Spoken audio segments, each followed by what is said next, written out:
The classical stage play Fiddler on the Roof tells the story of Tevye, a Russian Jew who has 3 daughters, who challenge his devotion to the traditions that have defined what it means to be a Jew living as a minority among a violent Christian majority.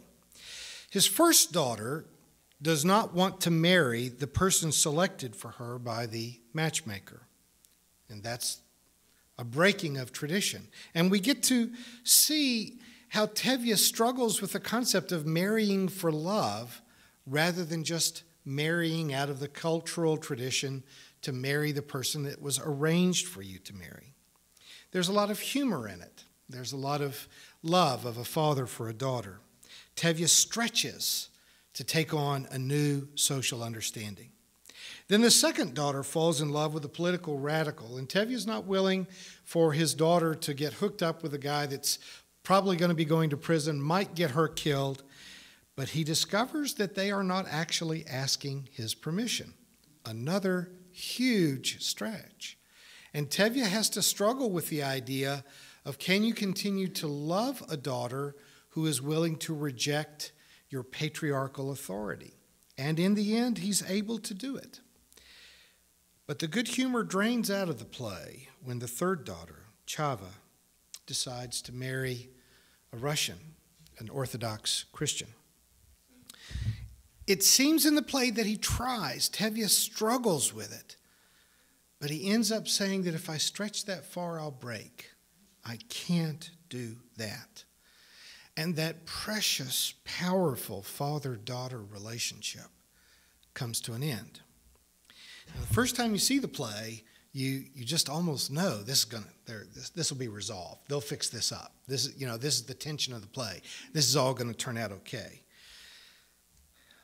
But it doesn't. In the closing scene, reluctantly, he gives her permission to write them, which is anything but a satisfying restoration of family, but at least he'll open a letter once he's moved to America. Now, when the writers of this screenplay first tried to market the story to movie makers in Hollywood, they all rejected it, saying that this would only appeal to Jews, traditional Jews, who would understand this kind of dynamic. But in fact, Fiddler has been translated into as many languages as any modern play has been, because people everywhere recognize something of their own story in it. Because everyone, whether you're Jewish or Muslim or Christian, we've all got family members that didn't turn out to love us as much as we thought they were going to. We've all either left behind or been left behind by someone that was supposed to care, someone that was supposed to be accepting, someone that was supposed to be loving. So it's especially relevant for us as progressive Christians, those of you who have found your way into this little congregation or who have become our devotees on YouTube or iTunes. Almost all of you had to leave someone behind to get here. You struggled with your faith. You thought it was your faith. You struggled with the rigid constraints until your mind was freed, and you always thought it was your mind, but you found out once you were free that there were people that thought that they also had a certain claim of ownership on how you were supposed to think, how you're supposed to believe, how you're supposed to behave. Oliver Wendell Holmes said that once a mind has been stretched to fit a new idea, that it will never resume its former shape. Once a mind has been stretched to apprehend a new insight, a new thought, a new truth, you can never undo that. Those of us who have come to a progressive understanding of faith could no more go back to pretending to believe in incarnation, atonement, substitutionary death, the Trinity, and that whole heaven and hell bargain, what they call Pascal's wager, that on the off chance that it might all be true, we better do it so we don't go to hell. We could no more go back into that than we could start believing in Santa Claus and the Tooth Fairy again. Once you have been liberated from that way of thinking, it's impossible to think that way again. Letting go of the traditional religion of our youth was painful for us. We didn't get there quickly or easily. We learn only when we are uncomfortable. There's not very many of us that just go out looking for truth. We have to find truth because we can no longer live in the rigid shell in which we have been living. We change when change becomes necessary for us. And so we have become who we had to become, with or without Tevye's blessings. We had to move on. Now, some of you have told me about your relationships that you've had to leave behind, even families that no longer practice their faith. You know, if a family grew up being Catholic and nobody goes to Mass anymore, and you decide you're going to go to an off-brand church like this, your Catholic family can get upset with you because that's not where you were supposed to go. If you've got the energy to get up and get dressed and go to a religious service, you're supposed to go where we all are supposed to go. Some of you have grown children who have embraced a religious fundamentalism that makes it hard for you to visit them. And it makes you shudder when you think about what your grandchildren are being taught and how much you're probably going to have to subsidize their therapy later. I mean, you have reasons to be concerned about what is happening to them. I've been communicating with a visitor today, Carol, who's with us from Kansas City. We've emailed and Facebooked for the last several months, and she was very excited about finding a progressive church in her state, but then disappointed. I don't know if you remember your first email to me. She said, I was so pleased to find you and was going to rush right out and join your church and discovered that it's 3 hours away. So we're grateful that you've made this religious pilgrimage to be with us today. So she's been joining us through YouTube and reposting sermons and found that there are friends that start to unfriend you just because you have found something that is meaningful to you, that you think it's your own life. You think you're allowed to say, I've discovered this new spirituality that is very meaningful for me. It has helped me to understand my life, the meaning of my life, my relationships, to process my past. And there's an awful lot of folks that are not going to be happy that you are getting healthy. I recently had a friend encourage me to let go of past injuries with the attitude of a puppy. Saying that if you can't eat it or play with it, just pee on it and keep walking. And I said, I can't say that in a pulpit. You know I couldn't possibly say something like that. There is a part of me that wishes I could be just exactly that cavalier. I really do. I mean, as you know, when I write articles for the newspaper, there's oftentimes just a tirade of hateful responses. And people say, why do you read that? Well, it's about me. That's why I read it. They're writing about me. And I wouldn't read this. Yes, you would. Yes, you would. It is almost impossible to not pay attention to what people are saying about you. It's like every actress or singer that says, I don't read the reviews in the paper. Liar. You read them. You read them. You wake up in the middle of the night thinking about them. We obsess about what people are saying about us. So I can't really just take that puppy attitude. I can't just say, okay, if you don't want to be my friend anymore because I refuse to join you in your superstitious, magical beliefs, fine, I'll just make new friends. Well, it doesn't work that way. Life isn't like that. You can't make new parents. You can't make new siblings or new children. Those losses are painful, and I think we would be ridiculous to pretend otherwise. We don't want to become so hard-hearted that we can lose close connections and not be hurt by that loss. When I first moved to the Ozarks more than 20 years ago, I made the obligatory journey down to Eureka Springs to visit the Christ of the Ozarks, that giant statue of the resurrected Jesus sprouting out of an Arkansas mountaintop.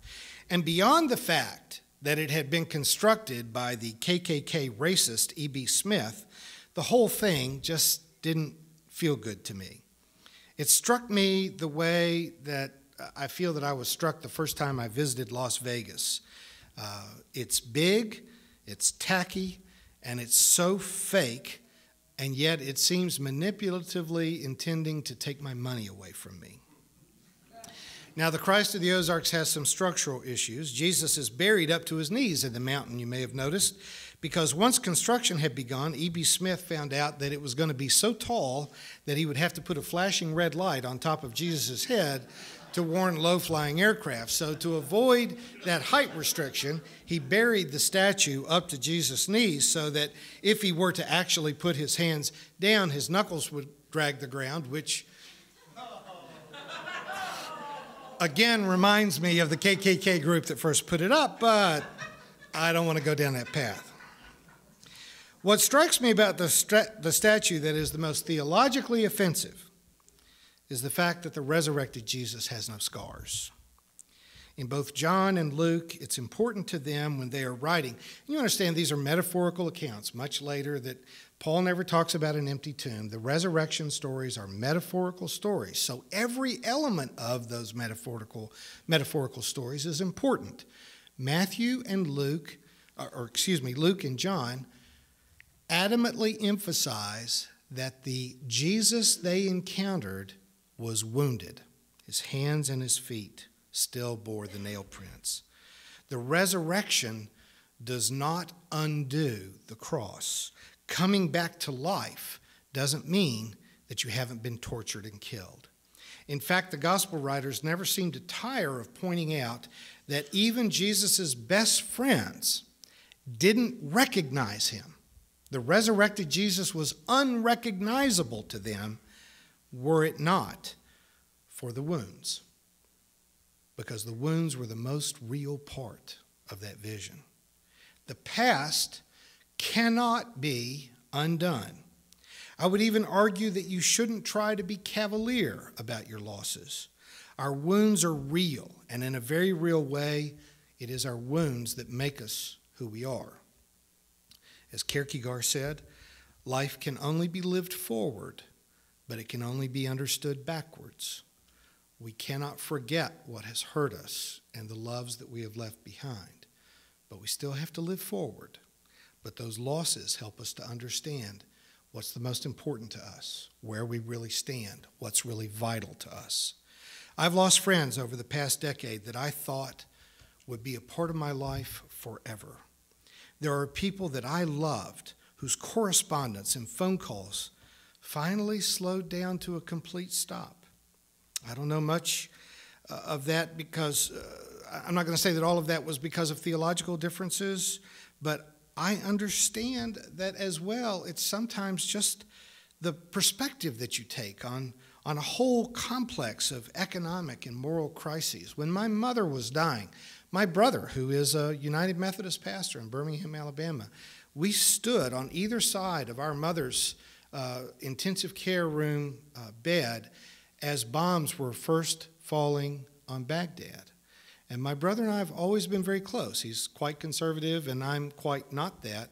But our perspective on the war in Iraq did something to our relationship. As united as we were there watching our mother die and being supportive of our father at that time, he viewed the bombing of Baghdad the way you might view a football game, cheering at the falling bombs. And so far as he was concerned, they could have been crosses. It's kind of like that Ann Coulter quote at the time where she said, we should invade them, kill their leaders, and convert them to Christianity. I'm not sure that it works in that order, but, you know, in her mind, and I think in many ways in my brother's mind at the time, that was a perspective. And for me, it was painful. Sometimes I have lost a close friend over a newspaper article that I wrote, who just, and I can even remember a couple of phone calls.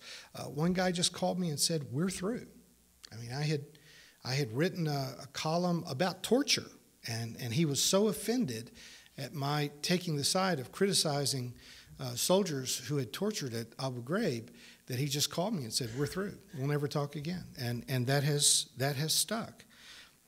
And I know that many of you have been similarly wounded because you just didn't fit in. You just didn't fit with your emotional surroundings any longer. But pastorally, I want to say this to you. Never let yourself give in to revenge. Don't do it. Retaliating with rejection, retaliating for having been rejected by rejecting them back, that might work for puppies, but it is beneath who we are striving to be. There's a saying from the Desert Fathers that teaches that the fire that you kindle against your enemies will burn you. Among the most difficult and the most necessary of all renunciations to lead a spiritual life is to let go of your resentment. You cannot carry it and get into the kingdom. You've got to set it down. We cannot allow ourselves, however, to just bleed arterially for the rest of our lives. You can't let that wound be what you obsess about and think about day in and day out for the rest of your life. You can't obsess about your grief. Those losses are there, but we have to let go of it. But you can't protect yourself by building a wall of resentment. You have to forgive. It can't be anger. It has to be forgiveness. Now, you're not very often going to catch me quoting Max Lucado, but I like his definition of forgiveness where he says that forgiveness is unlocking the door to set someone free and realizing that the prisoner was you. A lot of the time that you spend obsessing about that person who has rejected you, that wound that you've been delivered. I ask people in counseling at times, do you think they're sitting at home worrying about you? Do you think they're going to see a counselor to talk about how hurt they are by the loss of you? At some point, you have to be willing to simply let go of it because you are imprisoning yourself with your resentment and your anger. The wounds are real, and they will always be a part of you. But you have the right, in fact, you have the obligation to be true to yourself. The Buddha taught that there are three things that cannot long be hidden: the sun, the moon, and the truth. You don't have to pretend in order to make other people more comfortable. You don't have to pretend to believe something that you don't. You don't have to couch your language in a way to make them feel more comfortable, because the truth cannot always be hidden. You don't have to change them. You don't have to convert them. You don't have to teach them. You can always be the one, however, who is ready to reconcile, the one who's willing to go the extra mile, the one who is willing to suspend judgment, to forgive past wrongs, and to be the healer of broken relationships. But folks, you don't ever have to deny the truth. You don't ever have to pretend. As Tevye and his wife prepared to flee Russia to go live with family in Chicago, he gives his estranged daughter permission simply to write to them. And then the curtain falls. What happens after that is up to the audience members to decide whether you are pessimistic or hopeful. I'm inclined towards optimism, but my optimism is tempered with a heavy dose of reality orientation, because things don't always come to a happy ending. But given a choice between compliance with a falsehood that is popular or embracing a truth that is cherished only by a few, then I pray that we will always be willing to choose to stay to the path of the highest and the best truth that we can find, knowing ahead of time that that path will wound you.